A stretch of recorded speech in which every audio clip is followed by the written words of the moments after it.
Selamat sore. Perkenalkan, nama saya Stephen Stewart dengan NIM F111191041. Di sini saya akan membacakan naskah Kemelut Sang Raja. Selamat menyaksikan.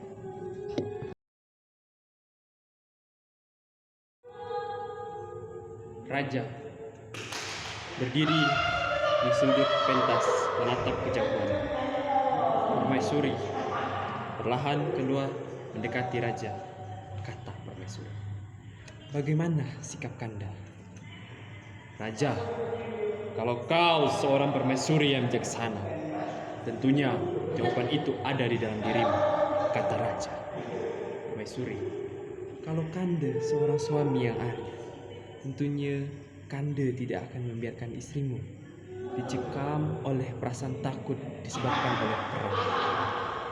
Raja, "Tuan tanah itu datang ke negeri ini tidak pernah kuundang, dan aku tidak pernah memaksakan mereka untuk angkat kaki sepanjang kedatangan mereka untuk bersahabat. Tetapi kalau politik kekuasaan yang mereka tanamkan, aku terpaksa akan perang." Permaisuri, itu sikap Kanda. Semangat perjuangan yang sangat terpuji. Tetapi Kanda jangan lupa bahwa putra kita lebih senang bersahabat dengan tuan-tuan tanah itu, dan ia rela menyaksikan tubuh rakyat disiksa, diterjang dan gemetar ketakutan. Permaisuri, kau dengar itu Kanda? Di hadapanmu tuan-tuan tanah itu berani berbuat lancang. Raja, "Tuan tanah terkutuk! Oh Tuhan, cobaan apa namanya ini? Apakah rakyat di negeri ini banyak berbuat dosa sehingga kutukan ini menimpa diriku selaku raja yang berkuasa di negeri ini?" Kata permaisuri, "Tuhan adalah rakyat. Tuhan dan rakyat satu sama lain tidak ada hubungannya dengan tuan-tuan tanah itu, Kanda. Jangan kau perberat dosamu hanya karena keputusanmu yang tidak mampu bertindak. Tunjukkan kepercayaan rakyat yang terpukul di pundakmu bahwa kau adalah benar-benar seorang raja. Dalam senang dan duka, kapan saja dan di mana saja bersama rakyat.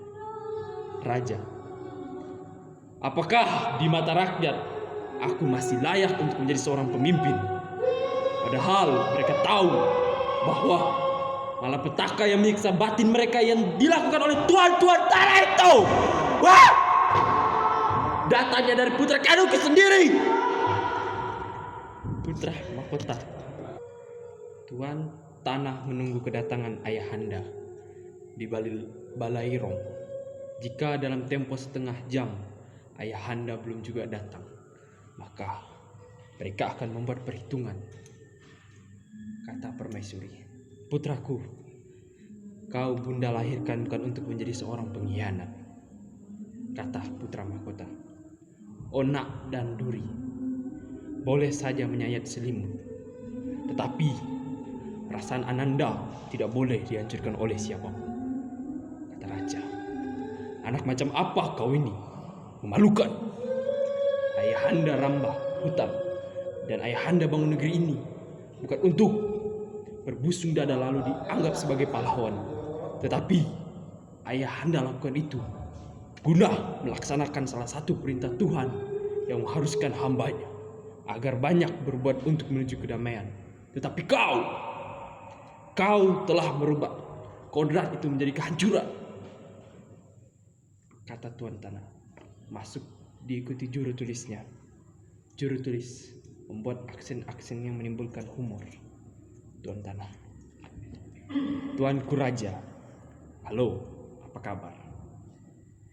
Itu bukan jalan terbaik buat tuanku raja. Gara-gara tuanku tidak suka putra tuanku bersahabat dengan tuan-tuan tanah, maka tuan harus korbankan kasih sayang. Lalu kasih sayang itu tuanku robah menjadi kebencian dan permusuhan. Juru tulis. Tetapi Tuan tidak benci, tapi rindu, bukan? Kata raja. Hei, saya adalah penguasa di sini. Dan kalian jangan seenaknya saja berleluasa menindas rakyat di sini. Anak keparat itu memang berhasil kalian pikat, tapi beta dan rakyat tak semudah itu untuk dipikat. Permaisuri berlutut di hadapan putranya. Putraku, seumur hidup ibu, baru sekali ini bunda bersujud di hadapan seorang lelaki. Hal seperti ini belum pernah ibu lakukan, walaupun dengan orang tua ibu sendiri. Tetapi demi kedamaian, demi rakyat, ini terpaksa bunda lakukan, kendati dengan putra ibunda sendiri. Sadarkah engkau akan itu, putraku? Putra mahkota menarik nafas panjang. Biarkan Ananda menentukan jalan hidup dengan cara Ananda sendiri, menintih batas-batas kehidupan dan apa yang dapat Ananda tempuh, walau di antara kita harus retak. Dan bukan urusan Pamanda, penasihat kerajaan, untuk campur tangan dalam pilihan Ananda ini. Dan jika terpaksa di hadapan ayah dan bunda, Ananda bersumpah nyawa Pamanda penasihat rela Ananda habisi dengan sebilah keris, kendati ia abang kandung ibu sendiri. Tuan tanah diikuti oleh jerit tawanya. Ketawa terbawa. Anak terkutuk, iblis sudah bersarang di dadamu, sehingga kau lupa bahwa kau telah menjadi seorang anak yang berdosa. Putra mahkota, Tuan, kenyataan yang sudah berolah lain sekarang. Ternyata benar dugaan saya bahwa Pamanda saya penasihat kerajaan berhasil mempengaruhi Paduka. Yang mulia ayahanda saya.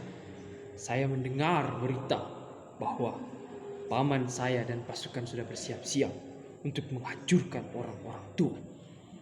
Tuan tanah, oh, tidak boleh terjadi. Apakah dia bermimpi? Tuanku, tolong kasih tahu penasihat kerajaan. Jangan coba-coba menantang Tuan tanah. Bergegas masuk. Hulu Balang. Kepastian ada di tangan Datuk Penasehat. Sama-sama kita menunggu apa kepastian beliau. Anak negeri, ambisi dan kekuasaan kadangkala di atas segala-galanya. Hubungan darah bias ditindas oleh nafsu serakah. Akibatnya malapetaka berupa pertumpahan darah tak dielakkan. Hulu Balang. Aku memang melihat seolah-olah banjir darah Datuk Penasehat membasahi negeri ini karena tikam keris keponakannya, putra mahkota. Anak negeri, pengkhianat. Di hadapan tuan-tuan tanah itu, putra mahkota boleh berbusung darah, tapi ia harus ingat bahwa di belakang raja dan penasehat ribuan rakyat siap menyegatnya.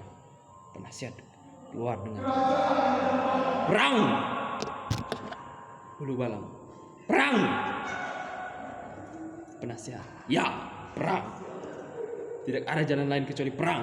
Kalian dengar itu? Hulu Balang, lalu bagaimana sikap kalian? Anak negeri, Datuk Penasehat memerintahkan perang, maka kami siap menghunuskan pedang. Penasehat, dan kau Hulu Balang, bagaimana perasaanmu jika saudara kandungmu, anakmu, keponakanmu berkhianat terhadap negerinya? Anak negeri, perasaan saya akan hancur, Datuk. Tetapi jeritan hati rakyat lebih saya utamakan dalam menumpas para penjahat, kendati pun dia adalah dari darah daging saya sendiri.